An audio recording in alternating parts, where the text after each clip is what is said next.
I'm Christian Juncker, CTO and co-founder of Hillmind, and what we are doing is software for psychotherapy. What we want to do is to improve how therapy is done nowadays with a little bit of data from the patients on their daily life. But I want to talk to you a little bit now of my mother. This is my mother. Speaking about longevity, she's 63, still looking amazing. She's famous for a lot of quotes and sentences she says to me. And one of the sentences I always keep in my mind is, any problem that can be solved with money shouldn't worry you. And I keep that into my head often, and when I listen about a bad disease, like before, I'm always thinking, okay, what can I do to avoid having this disease? So whenever you look for diseases and how to prevent them, what you see is that what you can do is healthy lifestyle. As we heard before, sports, you can check your biomarkers, for example, and eating well and all this kind of stuff. But very rarely is being spoken about mental health and how can you keep healthy mental health or mental hygiene as you have it for sleep, for example. They say, oh, okay, you need to go to bed at a specific time and so on. But what can you do to be sharp with your emotions, with your cognitive capacity and so on? So based on that, I got very interested into this topic of mental health. So, and I'm passionate about that, and also that's why I joined Hillmind to improve this. And to make a point, I'm going to talk now about drugs. This is a famous diagram about the impact of drugs into your health. This is the physical harm drugs are doing to your body. This is dependence of the different kind of drugs. And we see heroin is here on the top, high dependency and physical harm. I think fentanyl will be nowadays like here. But I want to speak about cocaine. Why cocaine? You will see later. Let's speak a little bit about cocaine. So these are your neurons. This is how they communicate between each other. And this is, for example, one chemical that you have between your neurons, that is dopamine. So we know dopamine and all the positive and also negative effects of dopamine. So when your neurons in a normal state are communicated, then you have the different dopamines, I don't know, chemicals, if you can say like that, and then you have the receptors. But then let's say a person took cocaine. What will happen? So now you will have a lot of dopamine that is going to be released from one moment to the other, and then you don't have enough receptors for all this dopamine. In the specific case of cocaine, is destroying also what is called, or what is described as the vacuum cleaners of dopamine. So you have a flood of dopamine, but also the mechanism of your brain to cleaning the dopamine between your neurons is going to be killed by cocaine. So your body says, okay, I have too much dopamine now, I will need to have less receptors, because if not, I'm going to be sick. So with the time, you will have less receptors of dopamine, and what will happen is that the activities that used to make you happy before are not going to be enough for making you as happy as before. And this will have a lot of effects in your brain. So let's speak about of the neurobiological effects or impact of cocaine. So the first thing is dopamine flooding, as I just described it. Then we will have neural rewiring. It happens also, for example, with trauma. When you have a traumatic event, then your brain change in a way that is very difficult to change after. Then later, you will have also rapid tolerance. You will always need more and more and more. And you will have also from time to time what is called the crash cycle. Crash cycles happens when you're constantly under stress. Then you are going to feel very tired because you are always stressed. Then you will have also hypervigilance, that is this constant state of thinking something is bad or something needs to be repaired.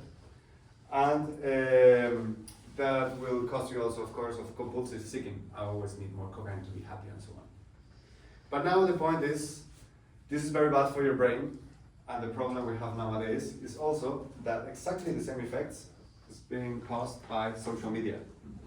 So yes, I'm comparing cocaine with social media, and I think it's as bad as drugs.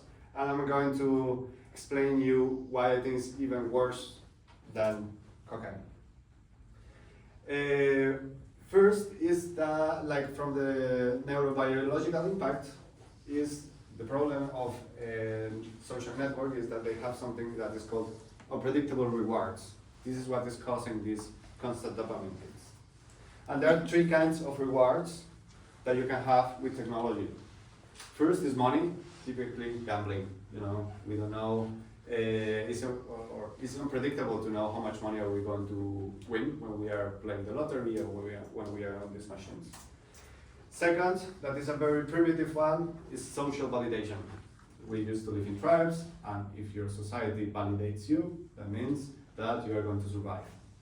What is very interesting is that, for example, you get a dopamine hit, not when you see the number of likes you get in a picture. It's when you upload a picture and you're waiting for the likes, is when you get the hit.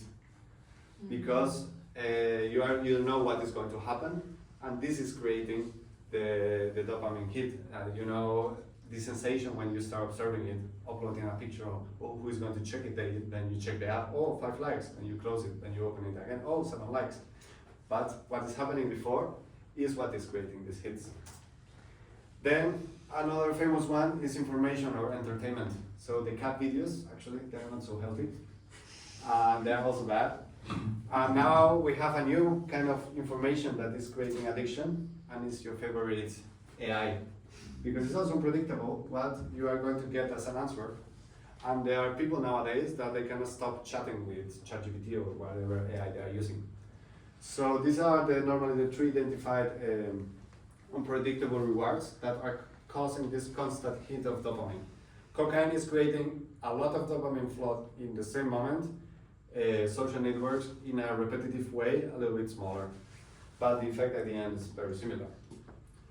And this is what we know as the Pavlov's dog behavior, that you know the very old experiment that when you have a dog, you show the dog a little bit of food, then he starts salivating, then if you have a bell, nothing happens.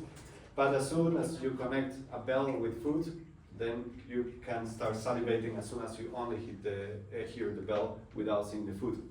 And it's exactly what is happening with dopamine in your brain and social network, that is creating this constant hit even if you stop using it.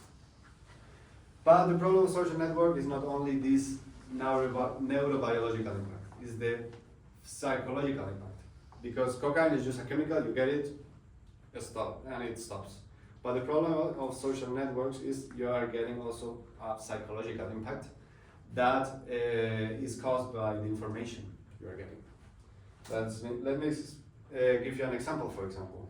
Let me give you just an example. And is what you see in social networks, you think is real life. And what makes you think, oh, everyone's life is better than mine. Typical example, your friends are in vacations, and you think, oh, I have a shitty life, my friends are always in vacations. And you think, oh, I know it's social media, it's not going to affect you, but it's going to affect you. You cannot stop that. I'm going to explain why. And it's because the information you are seeing in social media is tailored to your weaknesses. What does it mean? We have in our brain the prefrontal cortex, what is in the front, is like the kind of bouncer in front of your brain who is controlling the information you are getting. But the problem is used only based on the theory of Kahneman of 2009 that wins the Nobel Prize. It's only used 5% of the time. Like the other percent of the time, like 19 to 95%, is going to be processed by your limbic system. It's this very primitive system that is in the back of your brain, and you use it when you're relaxed. The problem with this system is that once it's changed, it's very difficult to adapt it again with the neuronal wiring I was just speaking before. And when do you use social media? When you're stressed or when you're relaxed? Normally when you're relaxed, you're sitting in your sofa, checking information. So you are not controlling all this information is bad, oh no, I should ignore it. No, you are just checking information and it's going back through your limbic system, who is, hey, more information, yes, yes. And this is going to change your brain very slowly. And in a very primitive and a very deep way, because most of the time that we use this primitive system to feel emotions, to act into a stress situation, is going to be done by the limbic system. And this is going to be used as the Chinese torture. You know, is this torture in which you have a person and then you put drops of water into the head for many, many days until the person dies, because the water is going to create a hole in the skull. So the problem of water is not one drop, it's when you constantly put drops, and then it's going to affect you. And that's what social media is doing. So if you suddenly you are just getting panic attacks, stress, anxiety, depression, and people ask why, then you can start linking it maybe with your behavior. And this is also what is described by the frog boil experiment. When you take a frog, you put it in hot water, then you start heating it up, then the frog will stay in the hot water until it dies. But if you have already boiling water and you put a frog into the boiling water, the frog is going to say, oh, this is boiling water, and it's going to jump out. Same happens with social media. You're constantly, very slowly getting information until it's too late, and then you start having mental issues. But if they tell you from one day to the other, look, this is social media, it's going to affect you, then you are going to say, no, I don't want to use it. But slowly you are getting to that, using it more and more and more until it's too late. So this is the problem that is created by the psychological impact of social media. So we have the chemical and then we have the psychological. What you don't have with drugs. So that's the problem. But now many of us are working with technology, and I give you now the problem, but there is the solution. What can we do as people who work with technology to improve this situation? And what can you do also as an individual to protect yourself? That's what I'm going to talk to you right now. So the first thing is information can be bundled. Instead of having a lot of notifications, why not to have one specific notification with the information you need?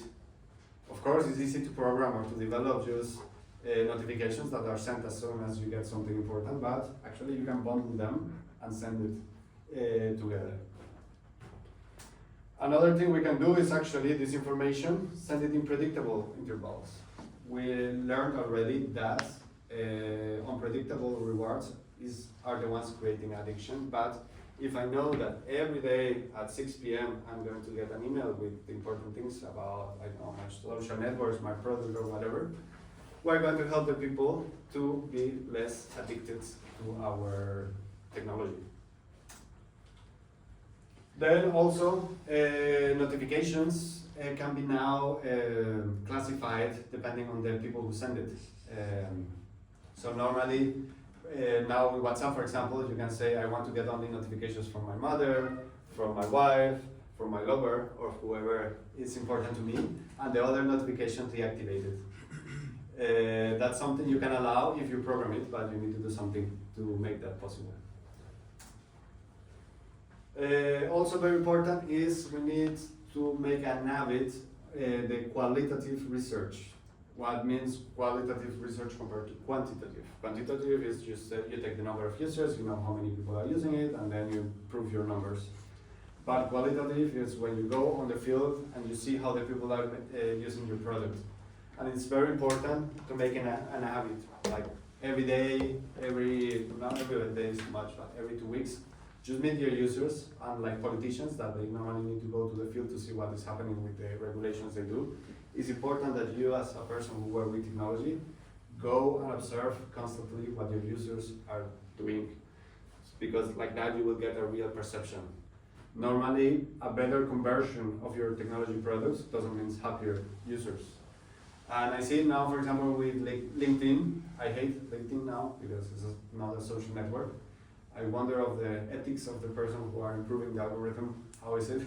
How do they feel knowing that they are using dark patterns, how they call it in UX, to improve the engagement of the platform? And that's something that we as people who work with technology need to care about and have our ethics in order. Also, another thing that is important is, but more as a person who uses technology, as a person who develops technology, is prefer to pull information instead of pushing. What does it mean? Is when you are getting information, you can either pull it, means search for it, or you can push it, or get the information pushed to you. That typical case is social network. They push whatever information they want to, but if you pull information, you are looking for it. So here you can see information pushed to you, social networks pulled. The most healthy one is real life. When you go to a walk, you decide what to watch, you decide where to go. If you buy a book, you decide which book to buy. If you have a conversation with other, normally you decide how to lead the conversation. Not always, that's why it's not totally push and pull, because some people just want to talk to you whatever they want to.